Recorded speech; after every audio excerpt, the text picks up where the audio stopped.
Kevin Garnett. July 31, 2007. Kevin Garnett sits in his black Range Rover outside Target Center, engine off, eyes red.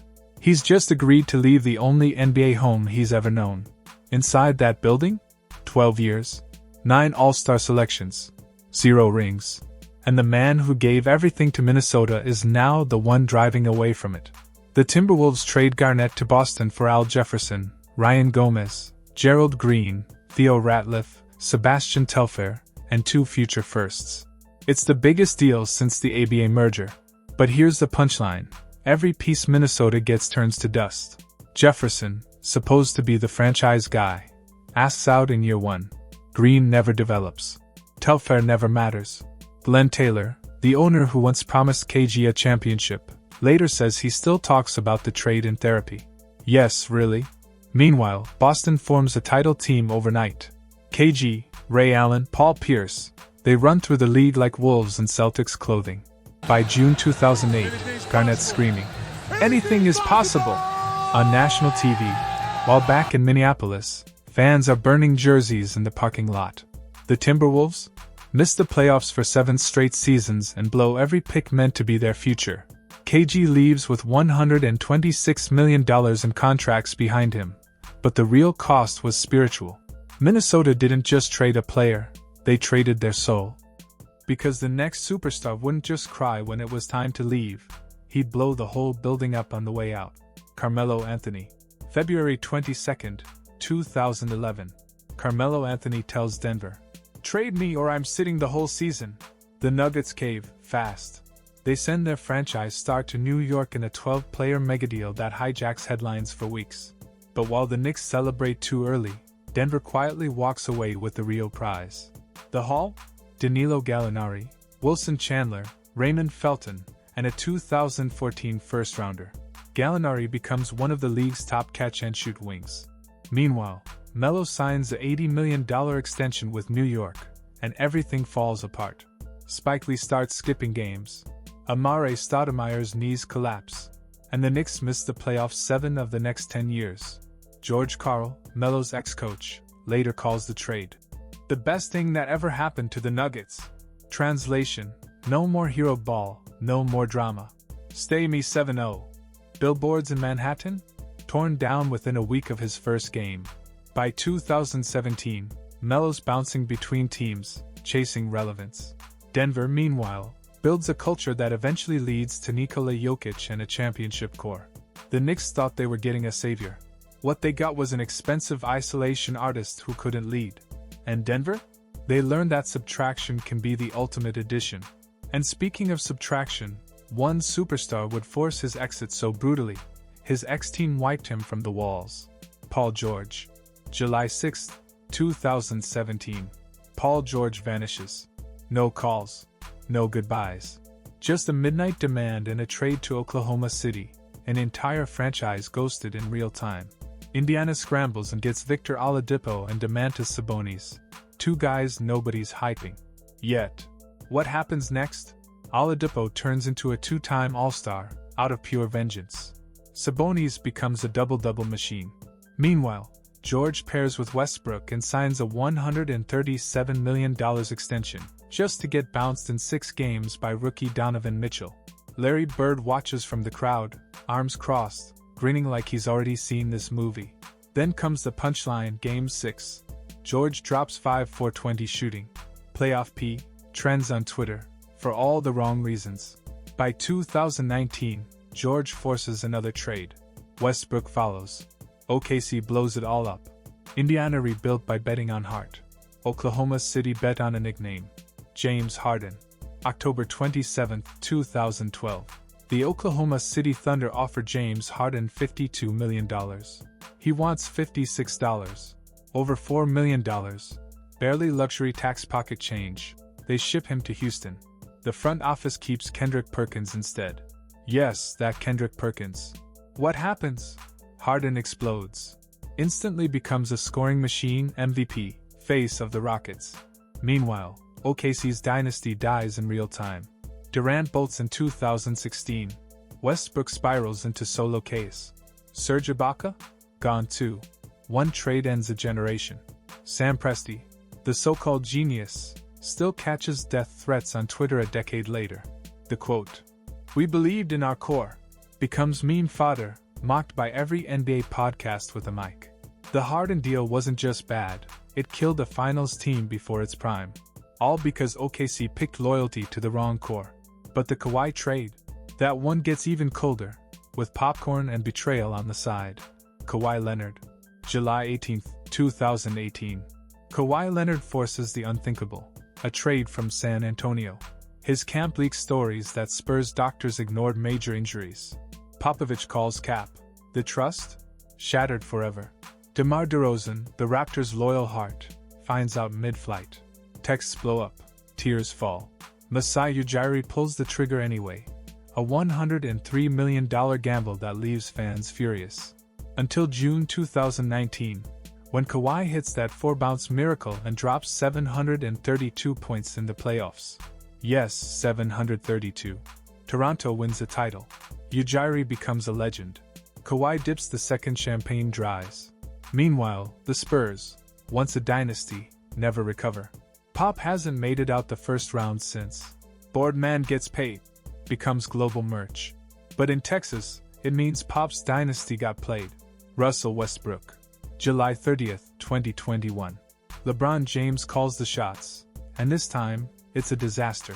He handpicks Russell Westbrook, convinced the former MVP can bring firepower to the Lakers' aging core.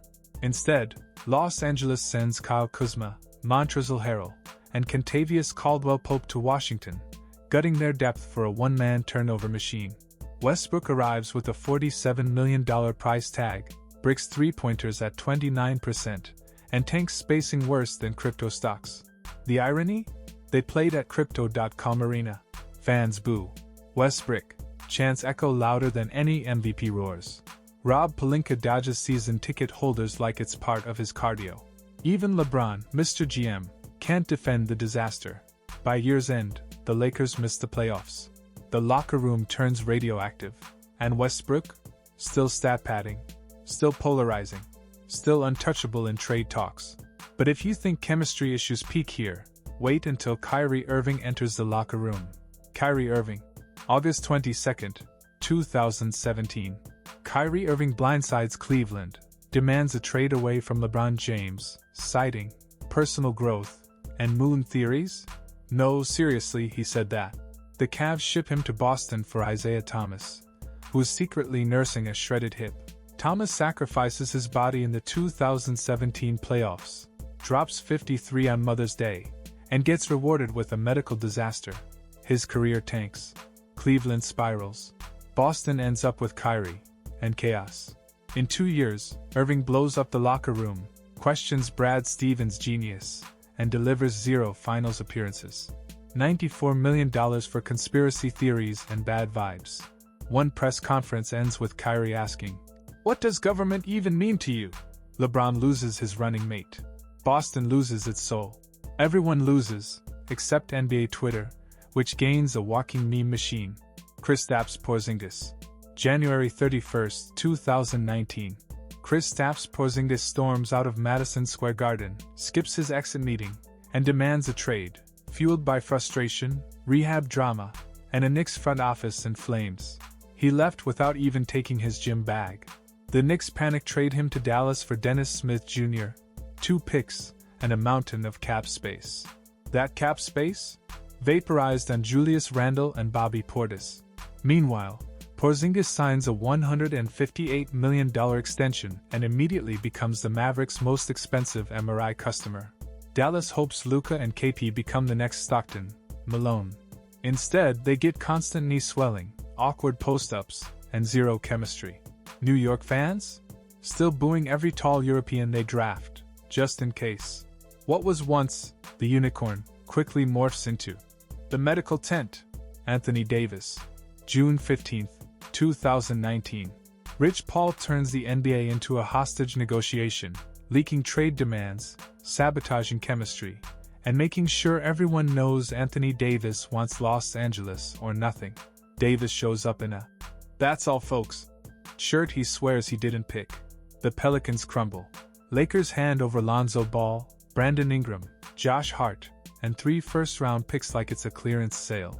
Meanwhile, the NBA opens a $190 million tampering investigation, and the Lakers laugh their way to the Larry O'Brien Trophy. Davis finally gets out of New Orleans and turns into a defensive monster in purple and gold. Bubble MVP, Finals hero, Unibrow, becomes Unichamp in record time, but LA pays the price. That young core? Thriving elsewhere. The Lakers? Still stuck managing brittle knees and broken chemistry. Blake Griffin. January 29, 2018. The Clippers throw a surprise party, then throw Blake Griffin out the door. 6 months after signing a $171 million extension, they trade him mid-jersey retirement tribute. Detroit sends Tobias Harris, who blossoms into an all-star, while Blake's knees evaporate on impact. What was supposed to be a franchise resurrection becomes a rehab center with a broken Lob City banner. Pistons fans watch $171 million go toward cortisone shots and morale speeches. Blake scores 51 night, limps for 50 more. Meanwhile, Steve Ballmer watches from LA, sipping courtside champagne and not missing the playoffs. The Pistons thought they were getting a superstar. They got Sacramento East. And the guy who ran Lob City's point? His story's even worse. Chris Paul. June 28, 2017. Chris Paul forces a trade to Houston, dreaming of title runs with James Harden. Instead, 17 dribbles, 0 rings, and 27 straight missed threes in Game 7. The Rockets ship out Patrick Beverley, who becomes a better defender, louder trash talker, and ironically, less injury-prone. Meanwhile, Houston pours $160 million into a backcourt that combusts every May. By 2019, Harden's eyes scream frustration. CP3's hamstring screams louder. This was supposed to be a super team. It became basketball's most expensive. What if? But if you want locker room chaos, Jimmy Butler's about to punch through the walls. Jimmy Butler. November 12, 2018. Jimmy Butler hijacks a Timberwolves practice, screams, "You need me," while running third stringers, and still dominates starters. He drops the mic, walks out. Minnesota trades him to Philly for Robert Covington and Dario Saric. Covington becomes a better two-way wing instantly. Butler? He walks into a broken locker room and lights the fuse.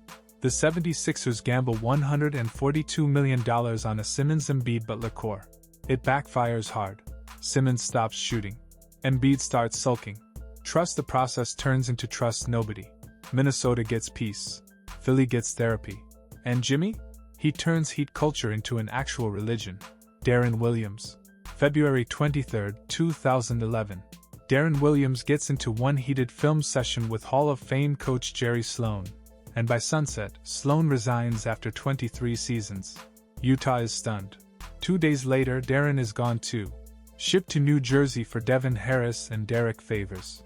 Harris steps in, leads better, unites the locker room. Meanwhile, Deron's legacy explodes mid-flight. Brooklyn bets $98 million on him. They get a broken jump shot, shredded ankles, and annual rehab reports instead. Deron never makes another All-Star team. His contract becomes a cautionary tale. Utah fans burn his jersey every year like clockwork. The better than Chris Paul debate? It ages like unrefrigerated milk. But the next trade? It's a Hall of Famer, a super team killer, and a legacy implosion all in one. Shaquille O'Neal is up next. Shaquille O'Neal. July 14, 2004. Shaquille O'Neal demands a trade after a nuclear fallout with Kobe Bryant. The three-time champs are dead. The dynasty is over. LA ships Shaq to Miami for Lamar Odom, Karen Butler, and Brian Grant. On paper? A downgrade. In practice? Phil Jackson calls it addition by subtraction. The locker room tension evaporates overnight. Shaq wins the title in Miami by 2006, but Kobe wins the war. He drops 81 points, wins back-to-back rings, and rebuilds the Lakers in his image. Meanwhile, Shaq's career becomes a traveling farewell tour. His legacy stays intact, but the cultural split is permanent. Tell Me How My Ass Tastes isn't just a diss track. It's a symbol of the most personal beef in NBA history. Vince Carter. December 17, 2004. Vince Carter publicly admits he stopped trying in Toronto. Yes, he said it out loud. The franchise he once carried now feels betrayed, broken, and booing. The Raptors trade him to the Nets for Alonzo Mourning, who refuses to show up and retires on the spot. Toronto gets nothing. Jersey gets a $61 million version of Vince, who's already lost his lift and his fire. He still puts up numbers, but the soul's gone. Toronto fans never forgive him. Every return is venom. Air Canada becomes Air Apathy, and Jurassic Park collapses into rubble. If you enjoyed this, I'm going to be posting a lot here.